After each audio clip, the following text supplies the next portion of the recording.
ఇప్పుడు మనం 2024వ సంవత్సరం ఫిబ్రవరి నెల 1వ తేదీ నుంచి 15వ తేదీ వరకు ద్వాదశ రాశుల్లో 4వ రాశి కర్కట రాశి వారి జాతకం జ్యోతిష్యం భూత భవిష్యత్తు వర్ధమానం గోచార ఫలం ఎలా ఉందో మన జానకిరామ్ని అడిగి చూద్దామండి. చూడు, ప్రశ్నశాస్త్రంలో కర్కట రాశి వారి జ్యోతిష్యం ఎలా ఉంది చూడు. 2024 సంవత్సరం ఫిబ్రవరి నెల 1వ తేదీ నుంచి 15వ తేదీ వరకు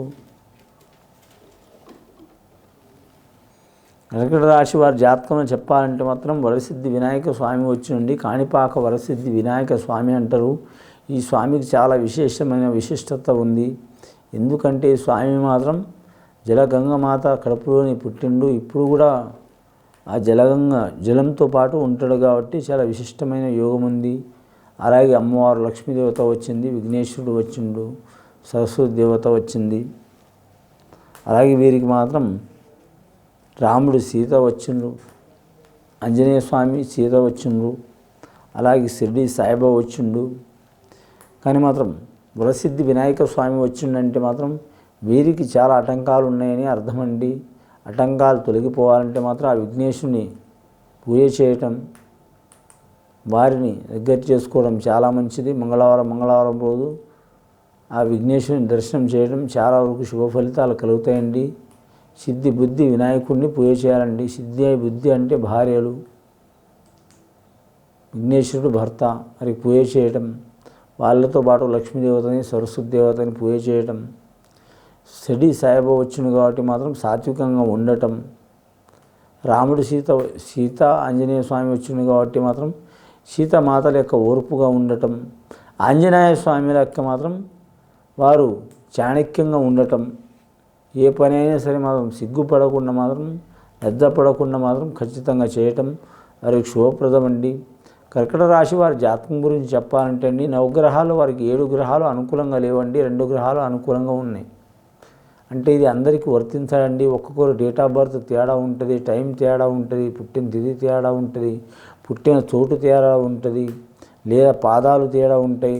కాబట్టి దాని మూలం కొద్దిగా కొందరికి శుభం ఉంటుంది, కొందరికి అశుభం ఉంటుంది. మామూలుగా ఏది లేని వారికి పేరు ప్రకారం ఉన్నవారికి అయితే చాలా ఇబ్బందులు వస్తాయండి. లేదా జన్మ నక్షత్రం తెలిసిన వారికి ఇబ్బందులు వస్తాయండి. కర్కట రాశి వారి జాతకానికి చూడాలంటే మాత్రం అష్టమ శని నడుస్తుందండి. మీరుగా అన్ని గ్రహాలు అనుకూలంగా ఉన్నాయి కానీ అష్టమ శని ఉన్నదండి.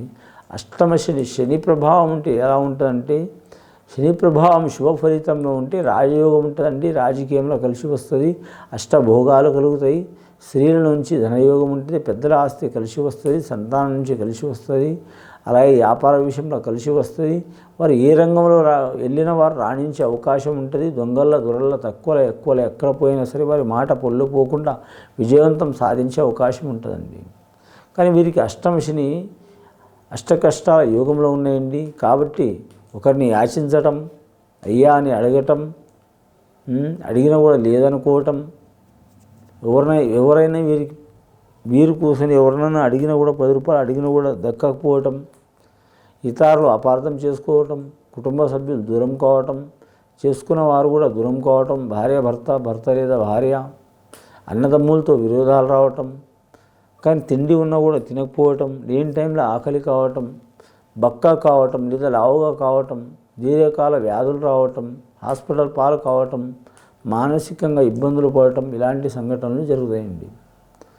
మనం శనీశ్వరుడు గురించి చెప్పాలంటే అండి, ముఖ్యంగా ఎల్నాటి శని అంటే 7.5 సంవత్సరాలు, అలాగే అష్టమ శని 2.5 సంవత్సరాలు, అలాగే చతుర్దశ శని చూడాలంటే మాత్రం అది 2.5 సంవత్సరాలు, అలాగే శని అంతర్దశ కొందరికి 14 సంవత్సరాలు ఉంటాయి, కొందరికి 17 సంవత్సరాలు ఉంటుంది. అలాగే శని మహార్దశ కొందరికి 8 సంవత్సరాలు ఉంటుంది, కొందరికి 16 సంవత్సరాలు ఉంటుంది పుట్టిన గడియను బట్టి. ఈ దశలు ఉన్నప్పుడు మాత్రం వీరు ఖచ్చితంగా మాత్రం వెంకటేశ్వర స్వామిని దర్శనం చేయటం శనివారం రోజు, అలాగే శ్రీశైలం మల్లికార్జున స్వామి దర్శనం చేయటం, అలాగే వీరు మాత్రం నలుపు వస్త్ర ధారణ చేయటం, నలుపు వస్త్ర ధారణ చేసి అదే వస్త్రం దానం చేయటం. అంటే వారు తొలగిన వస్త్రం కాదండి, అలాంటి రకమే వస్త్రం దానం చేయటం. వీలైతే మాత్రం శనేశ్వరుని ఆలయం వెళ్ళి మాత్రం శనేశ్వరుని తైలాభిషేకం చేయటం, శనీశ్వరుని శాంతి చేయించటం, అలాగే ఈశ్వరుని మాత్రం రుద్రాభిషేకం చేయటం, అలాగే వీరి జాతక బలంలో మాత్రం ఎవరిని అప్పు అడగకపోవటం, అయ్యా అప్ప అని వాళ్ళ కాడ వీళ్ళ కాడ యాచించకపోవటం, కానీ మాత్రం కష్టపడి ఈ 10 రూపాయలైనా సంపాదించుకోవడం, కానీ మాత్రం మాటలతోని 100 రూపాయలు సంపాదించుకోకపోవడం, ఇది చాలా వరకు శ్రేష్టమవుతుందండి. కానీ మాత్రం వీరి పేరు మీద మాత్రం అష్టమ శని ఉంటుంది కాబట్టి మాత్రం చాలా ఇబ్బందులు ఉంటాయండి. చాలా జాగ్రత్తగా ఉండాలండి. కంటక శని మంచిది కాదు, ఎల్నాటి శని ప్రభావం మంచిది కాదు, అష్టమ శని మంచిది కాదు, చతుర్థ శని కూడా మంచిది కాదు. శని కొరకు కూడా మాత్రం శని ప్రార్థన చేయటం, నవగ్రహాన్ని స్తోత్రం చేయటం, శనీశ్వరుని పూజ చేయటం, అలాగే నలుపు వస్త్రం దానం చేయటం, నల్ల నువ్వులు దానం చేయటం, అలాగే తైలం దానం చేయటం. శని అంతర్దశలో మాత్రం శుభయోగంలో నడిచిందనుకో వారికి తిరిగే ఉండదు, రాజు కంటే గొప్ప అవుతారు వారు. కానీ మాత్రం వారి జాతకంలో చూడాలంటే మాత్రం స్త్రీ నుంచి కలిసి వచ్చే అవకాశం ఉంటుంది. ముఖ్యంగా సంతాన విషయంలో మాత్రం ఈ కర్కట రాశి వారి స్వభావం ఎవరికి అర్థం కాదండి. కానీ మాత్రం ఆ శ్రీరాముల చంద్రుడికే శనీశ్వరుడు ఇబ్బంది పెట్టుండి, శివుడికే ఇబ్బంది పెట్టుండి, ధర్మబద్ధంగా నడిచే నక్షత్రం అంటే శని నక్షత్రమే అండి. శని గ్రహమే అండి. గ్రహాల్లో ధర్మబద్ధంగా నడుస్తుంది. భగవంతుడు రాసినట్టు ఎవరికైనా ఇబ్బంది పెడతాడు. ఒక్క ఆంజనేయ స్వామికి మాత్రం పెట్టలేదు. ఆంజనేయ స్వామి ఆరాధన చేయటం చాలా వరకు మంచిది. హనుమాన్ చాలీస చదవటం చాలా మంచిది. నేను ఎవరిని నమ్మను, నేను ఇలాగే ఉంటా అంటే వారి ఇష్టం అది. కానీ మాత్రం అలా ఉన్నవారు మాత్రం మంచి చేయకపోయినా పర్వాలేదు, కానీ చెడు చేయటం మంచిది కాదు. వారిని చెడు చేసుకోవడం ఇంకా మంచిది కాదు. ఇంటివారు ఇబ్బంది పడతారు, ఇంటివారు బాధపడతారు, ఇతరులు అయితే మాత్రం నవ్వు ఊరుకుంటారు. వీరి జాతకంలో మాత్రం విదేశాన యోగంలో కలిసి రాదండి. వ్యవహార విషయంలో కలిసి వస్తుంది. వ్యాపార మిశ్రమ ఫలితం ఉంటుంది. రాజకీయంలో మాత్రం రాణించరు. నమ్మిన వారు మోసం చేసే అవకాశం ఉంటుంది. వివాహం ఇష్ట ప్రకారం చేసుకోవాలనుకునే వారికి మాత్రం మనశ్శాంతి ఉండదు. ఇంట్లో ఒకరి మనసులో ఒకరు ఉండరు, ఎవరి ఆలోచన వారే ఉంటారు. పిల్లలు ఉండరు, పెద్దలు ఉండరు, ముసలు ఉండరు, ఎవరి ఆలోచన వారికి ఉండరు. చెప్పేటప్పుడు మాత్రం చిలక జాతకం కాదు, రామాయణం చెప్తున్నట్టు వింటారు. చేసేటప్పుడు మాత్రం ఏం లేదు, ఇంకా కోతి ఆయనం చేస్తారు. కిష్కింద కాండ ఎట్లా ఉంటుందో అలా ఉంటుంది. కిష్కింద కాండ ఎలా ఉంటుందండి, ఒక్క కోతి ఉరికితే 100 కోతులు ఎగురులాడుతూనే ఉంటాయి. అటువంటి స్వభావాలు ఉంటాయి. అలాగే వీరికి మేధస్సు శక్తి చాలా ఉంటుంది, ఆలోచన శక్తి చాలా ఉంటుంది, నిద్ర తక్కువ ఉంటుంది, పట్టుదల ఎక్కువ ఉంటుంది. వీరికి ఒకరి చేయి కింద బతకాలనే ఆలోచన ఉండదు. వ్యాపారంలో పైకి రావాలనిపిస్తుంది. అలాగే ఉద్యోగ విషయంలో మాత్రం స్వతంత్రంగా రావాలనిపిస్తుంది. మంచి వక్తలుగా రాణించే అవకాశం ఉంది. మంచి రాజకీయ నాయకులుగా, మంచి గొప్ప స్టేటస్లో ఉండే అవకాశం ఉంది. ఇప్పుడు అష్టమ శని ప్రభావం ఉంది కాబట్టి మీరు బాధపడవచ్చు, కానీ రాబోయే కాలం ఈ సీతా వనవాసం తొలగిపోయే అవకాశం వచ్చిందండి.